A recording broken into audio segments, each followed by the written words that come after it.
ఏదైతే సూపర్ 6 కార్యక్రమాన్ని నారా చంద్రబాబు నాయుడు గారు, నారా లోకేష్ గారు అనౌన్స్ చేశారో అందులో భాగంగా పెన్షన్ ఖచ్చితంగా 4,000 రూపాయలు ప్రతి అర్హుడికి ఇస్తాము అని చెప్పడం జరిగింది.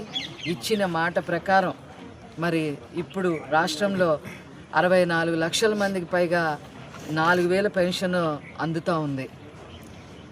ఇంతకుముందు మేము పెంచుతాము, పెన్షన్ పెంచుతాము, ఇస్తాము, 3,000 ఇస్తాము అని చెప్పి అంతకుముందు నారా చంద్రబాబు గారు పెంచిన 2,000తో 2,000 కలిపిన తర్వాత అప్పుడొక 250 అప్పుడొక 250 పెంచాడే తప్ప చిత్తశుద్ధిగా ఈ 60 ఏళ్ళు దాటిన ముసలి వాళ్ళని పట్టించుకునే పరిస్థితి ఆ గొడ్డల పార్టీకి కానీ జగన్మోహన్ రెడ్డి గారికి కానీ లేదు. ఈరోజు వికలాంగులకు కూడా మరి 6,000, 10,000, 15,000 కూడా ఇవ్వటం జరుగుతూ ఉంది.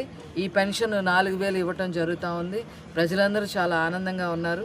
వీళ్ళు ఇలా ఆనందంగా ఉన్నారు అని అంటే దానికి కారణం నారా చంద్రబాబు గారు. ఆర్థిక పరిస్థితులు రాష్ట్రంలో సరిగ్గా లేనప్పటికీ కూడా పెన్షన్ మాత్రం ఆపటానికి వీల్లేదు అని చెప్పి నానా తంటాలు పడి మరి ప్రతి నెల ఈ పెన్షన్ కార్యక్రమాన్ని